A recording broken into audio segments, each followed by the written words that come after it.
Live from Fargo and serving you on TV, online, and on the go. This is Valley News Live at 5. Dude's a psychopath. Who would duct tape a 5-year-old's mouth shut and beat him just because he was crying because he's autistic? A startling case out of the Northern Valley. That's where a man sits behind bars this evening for child abuse after police say he beat an autistic 5-year-old boy. And while this was happening, police say the man was trying to kill himself. In an exclusive interview, Valley News Team's Joshua Peguero spoke to the child's father, who says his son is struggling to move forward. Counseling his son. My goal for him is to move on from this and grow and be anything he wants to be and not let this affect him. The 5-year-old is autistic and last month was put in a terrifying situation in Grand Forks. You can say sorry a million times, but it's not going to take away the fact of what you did and the marks you left and the scars you left on my son. Grand Forks police arrested 22-year-old Cody Strohagen for child abuse. Strohagen was dating the child's mom. Police first responded to a motel on November 26 for a report of a suicidal man. Officers later learned Strohagen allegedly beat Kwasni's son multiple times, bruising both his eyes. Up here was the worst. It was like somebody just, gave him a left hook right to the eye. Police say he even pushed the 5-year-old into a dresser, cutting up his knees and shins. They say at one point, Strohagen duct taped the child's mouth. Shocking to hear that, one, he duct taped his mouth shut, and something that wasn't said in the police report is he had a hoodie wrapped around his face in a knot, basically suffocating him as well. Kwasny says his son is afraid of men and may need professional help. Those mental scars, they don't go away. Those emotional scars, they don't go away. He might not trust an adult male who's not me or somebody he knows ever again. Kwasny says he partly blames the child's mom for what happened. His son is nonverbal and can't speak up and defend himself. He just hopes the justice system is there to support his son. In Fargo, Joshua Peguero, Valley News Live. Cody Strohagen remains in the Grand Forks County Jail on the child abuse charge with a $10,000 bond. Emergency crews are reportedly trying to rescue someone from a grain bin near Twin Valley, Minnesota. R&J Broadcasting is reporting emergency crews were called to the site between Gary and Twin Valley around 1:15 this afternoon on a report of someone trapped in the bin. They're also saying crews have been sifting through the corn for hours and haven't been able to find the person yet. This is a developing story, so stick with us here on Valley News Live for the latest. Authorities say 72-year-old Frank Candle has been identified as the man who was killed after crashing his car near Devil's Lake. The North Dakota Highway Patrol says the man missed a curve, went into a ditch, hit a tree stump, and overturned. The crash happened about 2 miles south of Devil's Lake around 8 o'clock last night.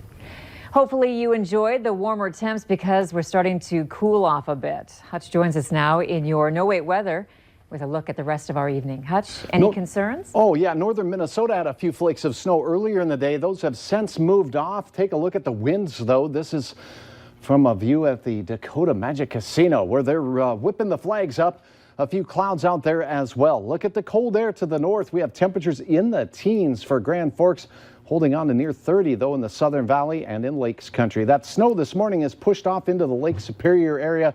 North winds are punching some cold air here into the valley. Here's what you need to know for this evening in Fargo. Our temperatures will be sliding away into the teens as we go to bed tonight. We'll be in the mid-teens on our way down, but the wind should be tapering off after bedtime a little bit. In Grand Forks, we're on our way to single digits. It looks very chilly in the Northern Valley as we go through the overnight hours. I'll have details on this little shot of cold air, but a more significant punch of cold air is coming our way as well. And that punch will come with some flaky weather as well. Andrea, I'll have details here in just a few minutes. Yeah, punch is right. Yes. Yeah, thanks, Hutch. A 24-year-old man is now facing 2 felony charges after court records say he held a woman against her will and tried to strangle her. Officials say it happened Tuesday on the 300 block of 7th Street South when they got a report of a domestic disturbance. Court records state Casey Thronson grabbed a woman by her throat, lifted her off the ground when she tried to leave his home. Officers say it was tricky getting Thronson into custody. In fact, it took 3 of them to do it. He's been charged with several felonies and could face up to 6 years in prison. We are learning more tonight about the man killed near Wahpeton after his camper exploded Tuesday night. Deputies tell us Michael Fredericks was inside the camper when it caught fire north of town. He was initially life-flighted to a Fargo hospital with serious injuries. They're still trying to figure out what caused the deadly fire in the first place. The National Guard confirmed it has lost communication with one of its helicopters based in St. Cloud, Minnesota. Officials with the National Guard Public Affairs Office say they lost contact with a UH-60 Black Hawk helicopter while it was conducting a maintenance test flight this afternoon. Officials on scene say they have located what is being called wreckage of a helicopter, but have yet to confirm if it's the National Guard helicopter.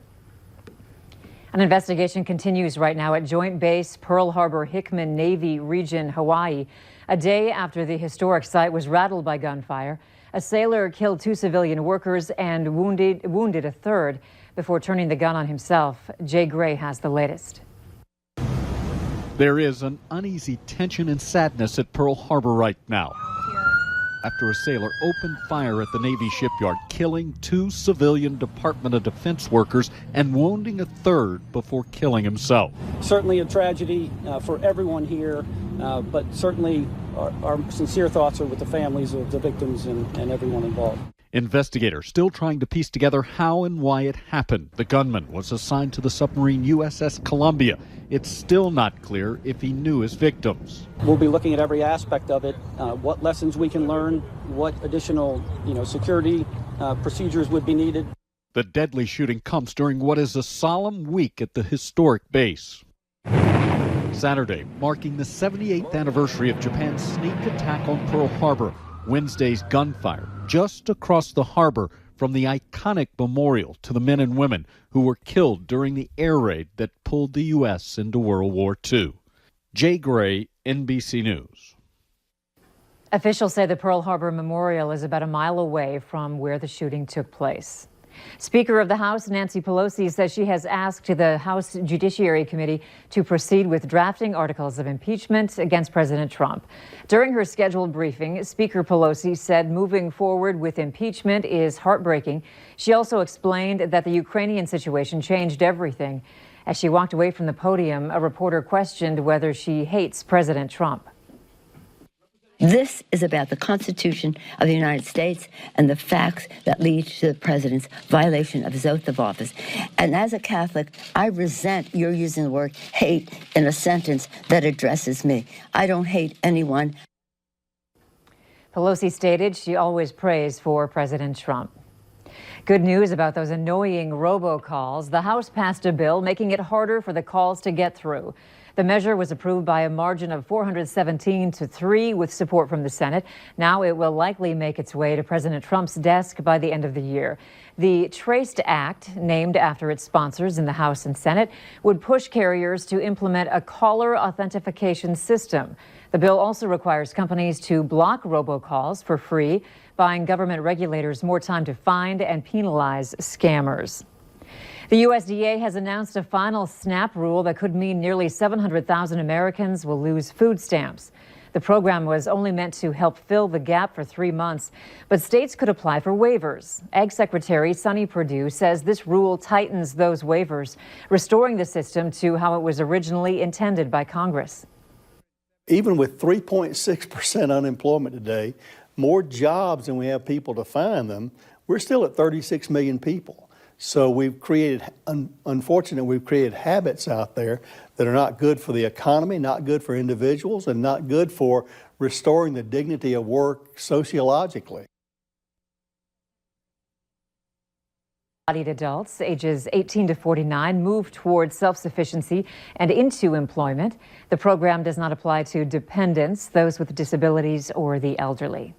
Some North Dakota students are getting into the holiday spirit in the nation's capital. Students from Bismarck Middle School gathered today to decorate ornaments for one of 56 trees surrounding the National Christmas Tree that's displayed in front of the White House.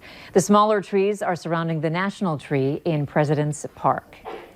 The Bison football team is at home this weekend against the Nichols University Colonels. The game starts at 2:30 live from the Fargo Dome and can be watched on ESPN3. Also, don't forget to tune in to the Farmers Union Insurance Bison football pregame show at 1:30 on KVLY. And then at 10:30 Sunday morning, you can catch the Coaches Show with Matt Ants on KX4.